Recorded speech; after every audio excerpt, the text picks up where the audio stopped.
Pahalgam day 1।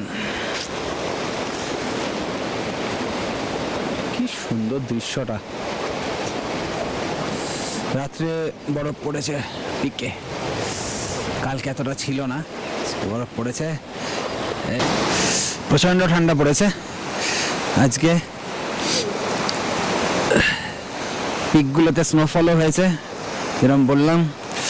চলো আমরা একটু বেরিয়ে পড়েছি, দেখা যাক। কিসের তো একটু ঠান্ডা লাগবেই।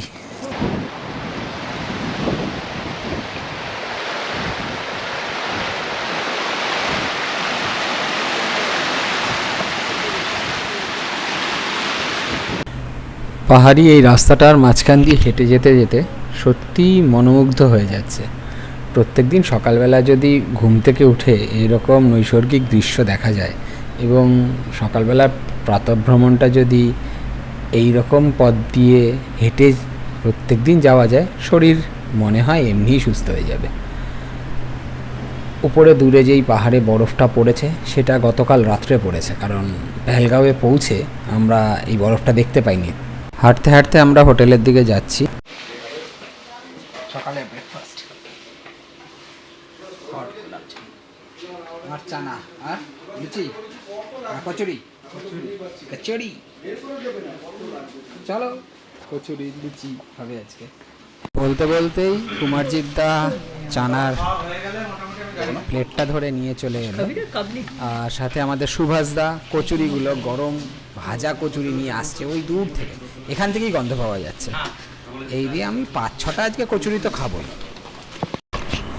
হোটেলে খেয়ে দিয়ে আমরা বেরিয়ে পড়েছি আজকের লোকাল সাইট সিইং দেখতে। প্রথমে আমরা যাব আরু ভ্যালি, তারপরে আমরা যাব চন্দনবাড়ি। তো আগেই বলে রাখি, যে ট্রাভেলার গাড়িটিতে করে আমরা ঘুরছিলাম সেই ট্রাভেলার গাড়িটিতে করে পেহেলগামের একটা নিজস্ব রুলস রয়েছে যে ট্যুরিস্টরা তাদের নিজেদের গাড়ি এক্সেপ্ট প্রাইভেট ভেহিকলস, যেটা তারা নিজেরা হয়তো অন্য স্টেট থেকে নিয়ে আসছে, সেই গাড়ি ছাড়া অন্য গাড়িতে করে এই পেহেলগাঁও ঘুরতে পারবে না। তো এইখানে আমাদের হোটেল থেকে এইখানকার ইউনিয়নের থেকে গাড়ি নিতে হয়েছে। এই গাড়িটি আমরা চেয়েছিলাম অ্যাকচুয়ালি ইনোভা, কারণ আমরা 4 জন। ইনোভাটা একটু কমফোর্টেবল পাহাড়ি রাস্তায়। ইনোভা বা আর্টিগা বা স্করপিও এইগুলো কোনোটাই আমরা পাইনি, বুকিং হয়ে গেছিলো। তো আমরা পেয়েছিলাম হচ্ছে ট্রাভেরা গাড়িটি, 3400 টাকা করে নিয়েছিল পুরো গাড়িটা। তো সেই গাড়ি আমাদেরকে আরু ভ্যালি, চন্দনবাড়ি আর বেতাব ভ্যালি এই 3টে ঘুরিয়ে দেখানোর কথা রয়েছে। কিছুদিন ধরে এখানে প্রচণ্ড বৃষ্টি হচ্ছে মাঝে মধ্যে, তো আমরা ঠিক করেছিলাম বেতাব ভ্যালিটা যাব না, কারণ বেতাব ভ্যালিতে সেরকম দেখার মতো কিছু নেই। একটা পাহাড়ের ঢাল বেয়ে একটা মাঠ আর একটু পার্ক রয়েছে, 100 টাকার মতো ওখানে এন্ট্রি ফিজ নেয়। ঠিক আছে, মানে সেরকম আহামরি দেখার কিছু নেই বেতাব ভ্যালিতে। তো আমরা আরু ভ্যালি আর চন্দনবাড়িটাই যাব বলে ঠিক করেছিলাম, ড্রাইভারকে সেটাই বলে দেওয়া হয়েছিল। তো পয়সা একই লাগবে আপনাদের, কিন্তু মানে আপনারা হয়তো আরু ভ্যালি আর বেতাব চন্দনবাড়িতে একটু বেশি সময় ধরে থাকতে পারবেন। কিন্তু যদি আপনারা মনে করেন যে আমরা বেতাব ভ্যালিটাও যাব, তাহলে ওই দুটো থেকে সময় কিছুটা কমিয়ে আপনাকে বেতাব ভ্যালি আসতে হবে। চন্দনবাড়ি থেকে ফেরার পথে সাধারণত বেতাব ভ্যালিটাই যাওয়া হয়। বেতাব ভ্যালি নামকরণটা করা হয়েছে এখানে অমিতাভ বচ্চনের বেতাব সিনেমাটা শুটিং হয়েছিল বলে। এছাড়া আর এটার মধ্যে আলাদা কিছু নেই।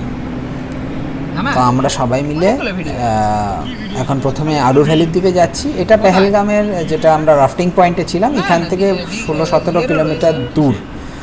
তো সেইখানে যেতে আমাদের আধ ঘন্টা থেকে 40 মিনিটের মতো লাগবে। পাহাড়ি রাস্তার আঁকে বাঁকে এই প্রাকৃতিক সৌন্দর্য দেখতে দেখতে আমরা আরু ভ্যালির দিকে এগিয়ে যাচ্ছি।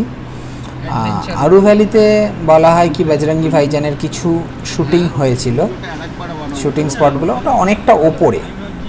তো সোনমার্গেও কিছু শুটিং হয়েছে। যাই হোক, আমরা আরু ভ্যালির দিকে এগিয়ে যাচ্ছি। ঠান্ডাটা একটু একটু করে বাড়ছে, যত আমরা উপরে উঠছি ঠান্ডাটা কিন্তু একটু একটু করে বাড়ছে। দেখুন, পাহাড়ি রাস্তার মধ্যে দিয়ে আমরা যাচ্ছি, কিন্তু আপনার কখনো মনে হবে না যে রাস্তাগুলো এবড়ো খেবড়ো, যেরকম আমরা হিমাচলে দেখে থাকি পাহাড়ি রাস্তা খুব এবড়ো খেবড়ো, খাদের ঘা বেয়ে যেতে হচ্ছে। এখানে তেমন অতটা নেই, আছে কিছু কিছু তো আছে, পুরোটা নয়। তো আমরা এই আরু ভ্যালিতে উঠছি। আরু ভ্যালিতে যাওয়ার জন্য একটা চেক পয়েন্টে আপনাকে পার হেড 25 টাকা করে দিতে হবে। গাড়ি ড্রাইভারের পয়সা ওরা নেয় না, কিন্তু পার হেড আপনারা যে কজন ট্যুরিস্ট যাচ্ছেন সেটা 25 টাকা করে দিতে হবে। এটা দেওয়ার পরে আপনি ওই টিকিট কেটে আরু ভ্যালির রাস্তাটা ধরতে পারবেন। এই যে রাস্তাটার মধ্যে দিয়ে আমরা যাচ্ছি, এটা যেগুলোকে ল্যান্ডস্লাইড জোন বলে। দেখতেই পাচ্ছেন এই আমার ডান দিকে যে কতটা ধস নেমেছে। এই শুরু হচ্ছে পেহেলগামের বাজার। এইখানে ঘোড়া, মানে ঘোড়া তো নয়, এগুলো খচ্চর টাইপের মাল বহন করার জন্য রয়েছে। সকাল সকাল আমরা এখানে এসেই বাজার করে গেছিলাম। তো এইখানে এই পেহেলগাম, কাশ্মীর বা এই গুলমার্গ, সোনমার্গ, আমি একটা জিনিস লক্ষ্য করছি বা শুনতেও পাচ্ছি যে এইখানে আপনাকে প্রচণ্ড জোরাজোরি করবে যে এই খচ্চরের পিঠে উঠুন বা এই স্পোর্টস ইভেন্টটা নিন, স্নো বাইক নিন, স্কি নিন। এগুলো মানে জানা কস্টিং তার থেকে কয়েক গুণ বেশি আপনার কাছ থেকে নেওয়া হবে। অবশ্যই বার্গেন করবেন, এবং আমি অ্যামাউন্টগুলো বলছি না, তবে 2400-2500 টাকার রাইডগুলো কিন্তু অনেক সময় অনেকটাই কমে হয়ে যায়। তো সেগুলো আপনারা বিবেচনা করে দেখবেন। আর দ্বিতীয় কথা হচ্ছে, আপনার যে ট্যুরিস্ট এজেন্টদের সাথে যদি আসেন বা আপনি যদি কোনো গ্রুপে আসেন, আপনার ট্যুর ম্যানেজার যিনি আছেন তাকে আইডেন্টিফাই করাবেন না। এতে তার সাথে মারপিট অবধিও তারা করে ফেলে। কারণ ট্যুর ম্যানেজাররা তো জানেন এখানে কত কী কী দাম, এগুলো কাস্টমারকে বলতে না করা হয়। তো এগুলো নিজেদের সাথেই কথা বলে রফা করে নিতে হয় যে আপনারা যেই রাইডগুলো নেবেন বা যদি নেন বা না নেন, আপনাকে অনেক রকমভাবে ওরা আপনার পেছনে পড়ে থাকার মতো হয়ে যাবে। তো আমরা এই রাস্তা ধরে সোজা চলে যাচ্ছি আরু ভ্যালির দিকে। বেশ খানিকটা দূর, পাহাড়ি রাস্তা তো সময় বেশি লাগছে। দেখুন চারিদিকে কী সুন্দর সিনারিগুলো পাল্টাচ্ছে। প্রতি মুহূর্তে মনে হবে যেন নতুন নতুন জায়গার মধ্যে দিয়ে যাচ্ছি। রাস্তাটা একটাই, কিন্তু তার জীববৈচিত্র্য প্রচুর আলাদা। যত আপনি অল্টিটিউডে উপরে উঠছেন তত দেখুন গাছের ধরনগুলো পাল্টে যাচ্ছে। আরও যখন আমরা উপরে উঠব, পাইনের জঙ্গল শুরু হবে। এই পাইনের জঙ্গলগুলো পাহাড়ি রাস্তায় খুব সুন্দর লাগে।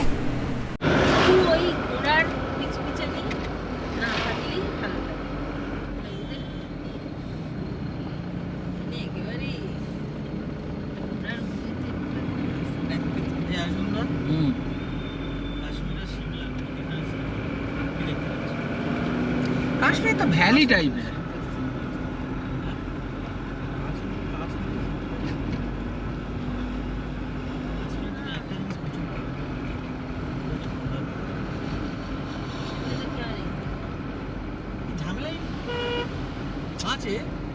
আর এটা তো ভ্যালি, এটা থাকবে। ওখানে ভ্যালি অনেক কম, ওখানে রকি মাউন্টেন্সই বেশি সিমলায়, মানে হিমাচলে। কেন জানি না ওই জায়গাটা আমার টানে। হিমাচল তো টানবে, হিমাচল তো সুন্দর বেশি। ল্যান্ডস্লাইড হয়েছে। আমি যখন হিমাচলে তোমার ফটোটা হলো না, না কি আমি ভাবছি সব বেরিয়ে গেলো, যা যা দেখিস না।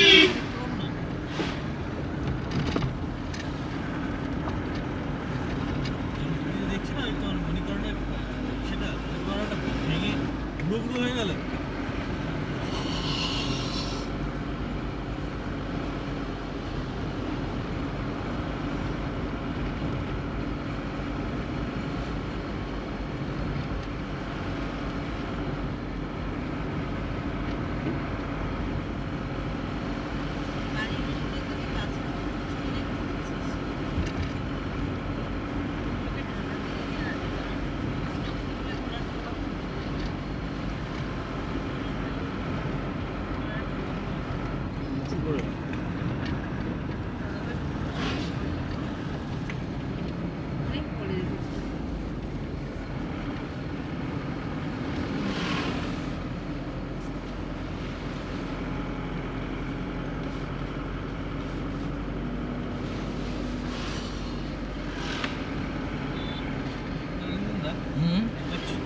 প্ল্যান করি চল ডিসেম্বর। কোথায়? তাহলে রাজস্থানটা পারবো না যে। আরে এই বছর বলিনি, সামনের বছর বলিনি, অন্য কোনো দিন Okay. ডিসেম্বর, মানে একদম যে হাঁটু অব্দি যাতে বরফ থাকে। ঠিক আছে, গভর্নমেন্ট ল্যান্ড।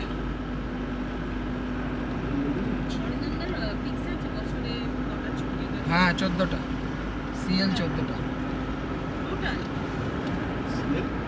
14টা। 30টা।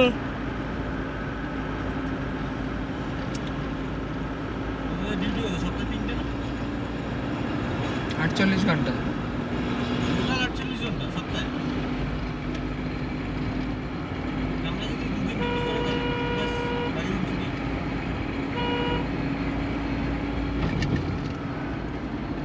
ওভাবে তো হয় না, টানা 2 দিন ডিউটি করলে বাকিরা কি করবে? না আমি সেটাই বলছি। হ্যাঁ মানে নিয়ম তাই। আরু ভ্যালি,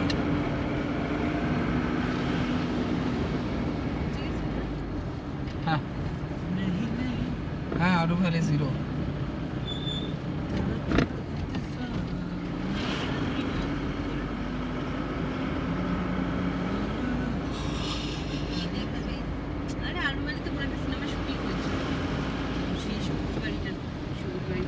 কোন সিনেমা?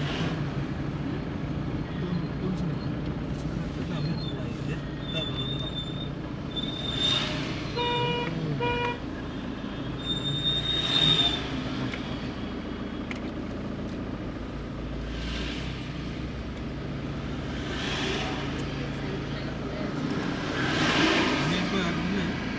ক্যামেরা ইন্ডিকেটর কি দিয়ে লাগিয়েছিলেন ফোনটা?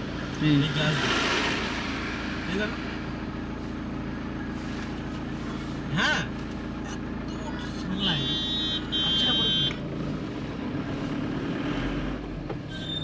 বয়ার ফিল্টার কিনবে, বয়া। আমি বাকি ইসে কেনে হয়। এই এনডি পাস পোলারাইড একটা আছে না?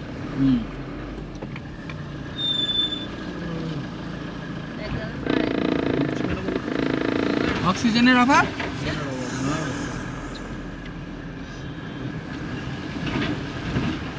তুমি বড় হয়ে গেছো।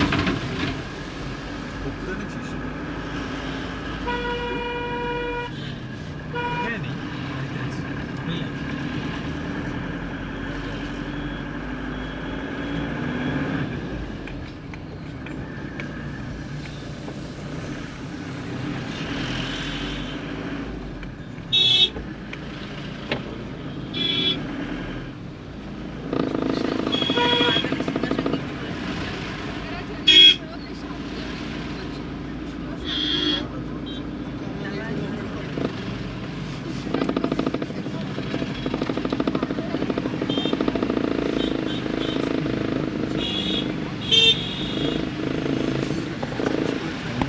গাড়িটা যত এগিয়ে যাচ্ছে তত আমরা আরও সুন্দর প্রকৃতি দেখতে পাচ্ছি।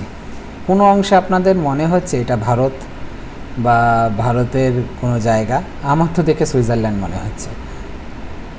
দেখুন কি সুন্দর দূরে, মানে সুইজারল্যান্ডে যেরকম আল্পস পর্বতমালাটার দূরে বরফ পড়ে থাকে, আমাদের এখানে হিমালয়েরও কি সুন্দর প্রাকৃতিক সৌন্দর্য রয়েছে। বিশেষ করে এই রাস্তাটা, পাহাড়ি রাস্তাটা, সামনে পাহাড়, তার উপরে বরফ, সাইডে মাঠ টাইপের ঢালু জমি এবং খাদ, তার মধ্যে দিয়ে খরস্রোতা নদী বয়ে চলেছে।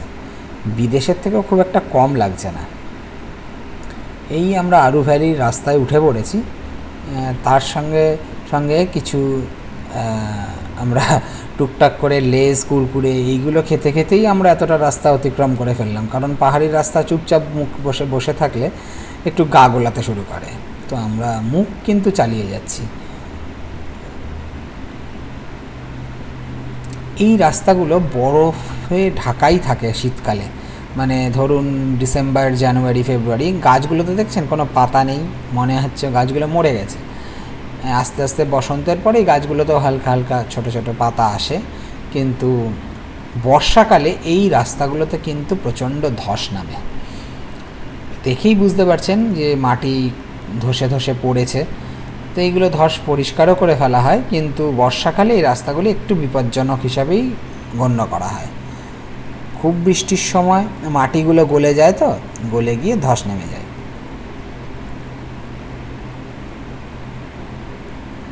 আরু ভ্যালি থেকে আমরা এখন 500 মিটার মতো দূরত্বে রয়েছি, চলেই এসছে প্রায় আরু ভ্যালি। পাহাড়ের উপরে ওয়েদারটা দেখে যা মনে হচ্ছে আরও উপরে মানে চন্দনবাড়ির দিকে আমরা আজকে বরফ পেলেও পেতে পারি, মানে স্নোফলের একটা আদর্শ পরিবেশ তৈরি হচ্ছে উপরে। কারণ এই দিক থেকে দেখুন বাদিকে যে উপরে পাহাড়টা দেখা যাচ্ছে তার উপরে কিন্তু স্নোফল হচ্ছে এখনও। তো আমরা চন্দনবাড়ি যখন যাব এর থেকে অনেকটাই উঁচুতে, তো সেইখানে আমরা স্নোফলের আশা করতেই পারি প্রকৃতির কাছে। দেখা যাক, যদি ভাগ্য সহায় হয় তাহলে আজকে হয়তো খুব ভালো স্নোফল পেতে পারি, কেন ওয়েদারটা আদর্শ রয়েছে। বলতে বলতে আমরা চলে এসেছি আলু ভ্যালি। জাস্ট এই মোড়টা টার্ন নিলেই আমরা আলু ভ্যালিতে এন্ট্রি পয়েন্ট দিয়ে ঢুকে যাব। এই রাস্তাটায় অতটা মাউন্টেন সিকনেস ফিল করলাম না, কিন্তু বেশ কিছু জায়গায় পাহাড়ি রাস্তাটা যেমনি চন্দনবাড়ি যাওয়ার পথে হয়তো আমরা একটু মাউন্টেন সিকনেস ফিল করব, কারণ ওইখানে রাস্তাটা বেশ একটু আঁকা বাঁকা করেই ওঠে। এই চন্দনবাড়ি, এই আরু ভ্যালি, তার মোড়টা চলে এসছে পার্কিং লট। ওই যে দূরে দেখা যাচ্ছে ছোট ছোট কিছু হোমস্টে রয়েছে। এখানে অনেকে হোমস্টে করে, বাট এখানে হোমস্টে করার মতো সেরকম কিছু নেই যে হোমস্টে করবেন। আপনারা করতে পারেন যদি নির্জন নিরিবিলি একাকিত্ব প্রয়োজন বা ভালো লাগে, তাহলে এখানে করতে পারেন। দেখেছেন কত গাড়ির ভিড় হয়ে গেছে।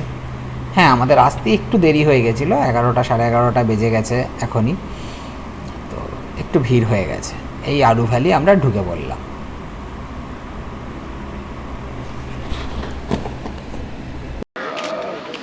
সবাই আমরা এখন আরু ভ্যালি আরু ভ্যালিতে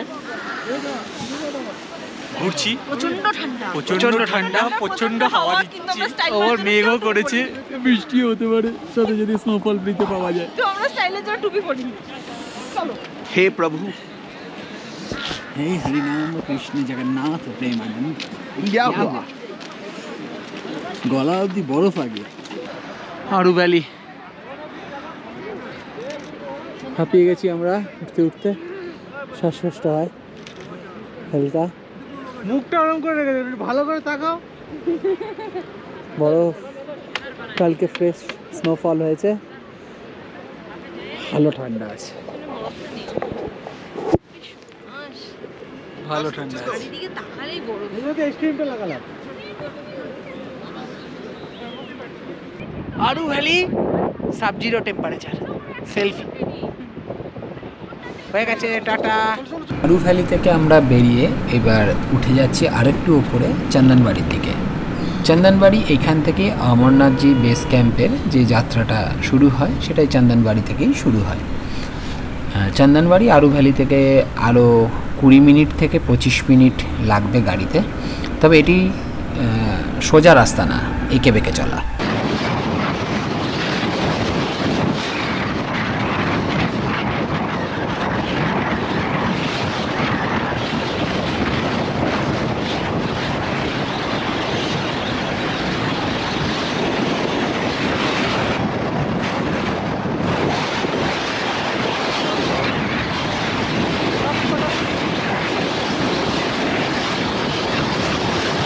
বলতে বলতে আমরা চলে এলাম চন্দনবাড়ি। সামনেই বাদিকে যে অমরনাথজি তীর্থযাত্রা শুরু হয় সেটার ওয়েটিং হল বলা হয়, এবং সিকিউরিটি চেকিং হয় এখানে। কিছুটা নিজেদেরকে অ্যাক্লামাটাইজড করার পর ওয়েদারের সাথে বা এই অ্যালটিটিউডের সাথে, তারপরে গিয়ে এই তীর্থযাত্রাটা এখান থেকে শুরু করা হয় সিকিউরিটি চেকিংয়ের পর। জায়গায় জায়গায় বেস ক্যাম্প রয়েছে এবং মেডিকেল ক্যাম্প রয়েছে। এই তীর্থযাত্রা সম্পূর্ণ খরচ বহন করে সরকার।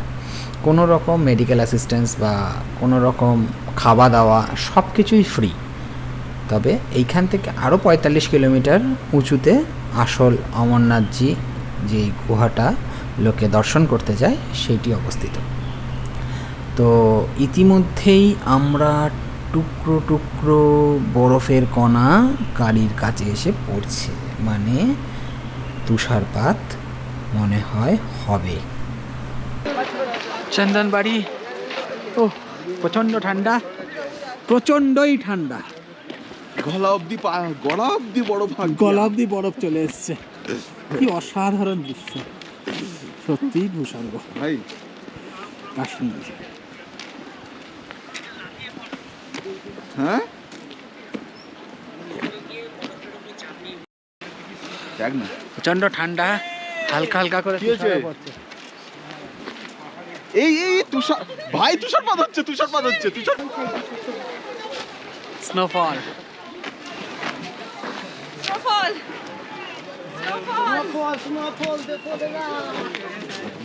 দেখছো, বুঝতে পারছো? মামনিকে দেখাও। হ্যাঁ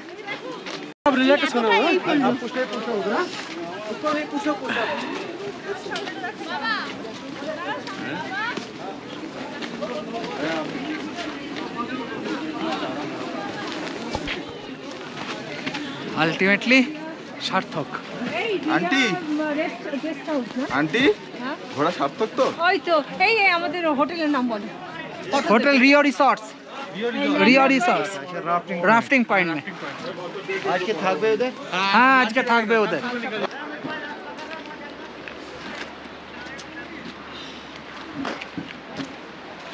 এক্সিলেন্ট।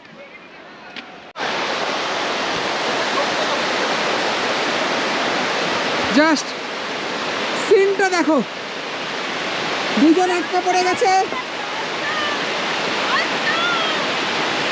আমরা উঠে পড়েছি, বাচ্চারা এখনো নিচে।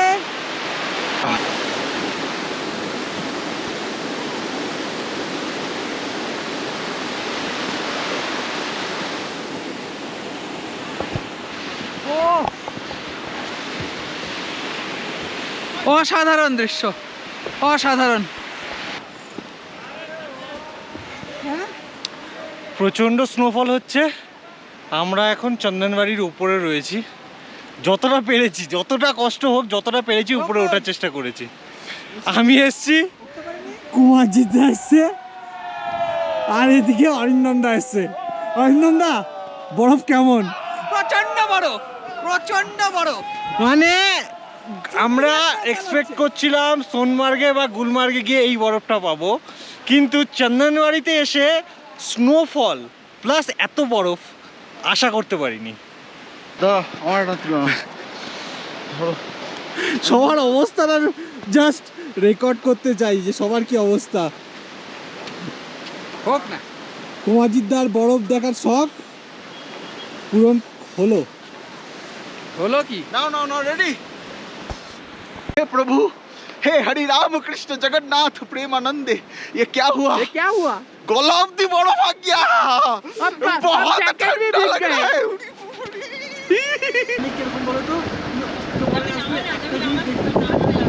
ঠিক আছে, নাহলে আমি বন্ধ করতে পারি। এই টাইমে আসলে এই সিনটা দেখতে পারবে। আর যদি ডিসেম্বরে আসে, অক্টোবরে আসলে একটা আলাদা সিন, তখন বরফ। আমরা যে আজকে দেখে নিলাম,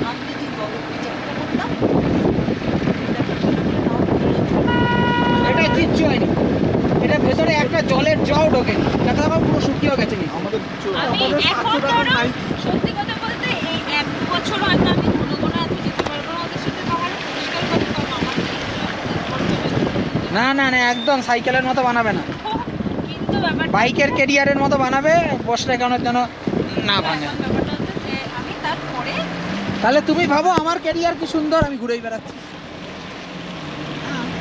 না আমাকে অক্ষয় বলেছে চন্দনবাড়িতে বরফ নিয়ে মজা করার পর ওই শপিং না, আমরা সবজি মাংস বেরিয়ে পড়লাম। এবার আমাদেরকে দৌড়াতে ফিরে যাবো না? যেতে হবে হোটেলের উদ্দেশ্যে, কারণ উপরের ওয়েদার খুব বেশি খারাপ হচ্ছে। তো ড্রাইভার আমাদের বললো যে এবার নিচে নেমে যাওয়াটাই উচিত। তো আমরা গাড়িতে উঠে পড়লাম। উঠে পড়ে এবার আমরা সেই পেহেলগামের রাফটিং পয়েন্টের দিকে এগিয়ে যাব। মোটামুটি 45 মিনিট থেকে 50 মিনিটের মতো সময় লাগবে আমাদের হোটেলে পৌঁছাতে। গিয়ে একটু লাঞ্চ করতে হবে। এখন অলরেডি দুপুর 3:30 পৌনে 4 বাজে। এখন টেম্পারেচার রয়েছে -2 ডিগ্রি সেন্টিগ্রেড আপাতত এইখানে। রিয়েল ফিল যদি বলতে হয় -8 মতো রিয়েল ফিল হচ্ছে। এখনও হাওয়া দিচ্ছে। আমরা আস্তে আস্তে চন্দনবাড়ি থেকে নিচে নেমে যাচ্ছি এই ঢালু রাস্তাটা ধরে। দুপাশে এই যে বরফ আবৃত পাহাড় আর মাঝখানে নদীটা বয়ে চলেছে। সেটি দেখতে দেখতেই আমরা চলে যাচ্ছি এবং এটাকে মনের মধ্যে গেঁথে নিচ্ছি।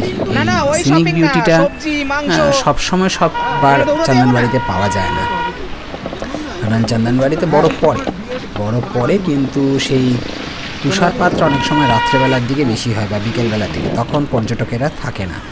এখন এই তুষারপাত হওয়াতে দেখুন সবাই তুষার নিয়ে প্রায় খেলছে। এই নিচের তুষারগুলো অনেকটা নোংরা হয়ে গেছে পায়ের নোংরা দিয়ে। ওইদিকে যেগুলো মানুষের এখনো পা পড়েনি, ওইদিকে যেগুলো দেখা যাচ্ছে নদীটার ওপারে, সেগুলো এখনও খুব সুন্দরভাবে মানে ফ্রেশ বরফই আপনি বলতে পারেন। তো নামতে নামতে হঠাৎ ফোন পেলাম হোটেল থেকে যে আজকে ওখানে পাহাড়ি খাসির মাংস হচ্ছে, এবং খাসির মাংস কষা আর ফ্রাইড রাইস, সঙ্গে মিষ্টি, চাটনি, পাঁপড়, তরকারি এগুলো থাকছে। তো শুনেই যেন খিদেটা একটু বেশিই পেয়ে গেল। তাছাড়া এত পরিশ্রম হয়েছে, মানে আমরা এতটাই উপরে উঠেছি এবং এতটাই ক্লান্ত হয়ে পড়েছি, তো প্রচণ্ড খিদে পেয়েছে। খিদের সাথে বলতে হবে জল তেষ্টাও পেয়েছে। যাই হোক, আজকের মতো এপিসোডটা এখানেই শেষ হবে। চ্যানেলটাকে লাইক, শেয়ার এবং সাবস্ক্রাইব করবেন, আর ভিডিওটা কেমন লাগলো অবশ্যই নিচে কমেন্ট বক্সে জানাবেন। দূরে আবার মেঘ করে আসছে, মানে বৃষ্টি আবার আসছে। পেহেলগাঁওতে গিয়ে আমরা মনে হয় আবার বৃষ্টিতে আজকে ভিজব। খুব সুন্দর লাগছে। আজকের মতো এখানে শেষ।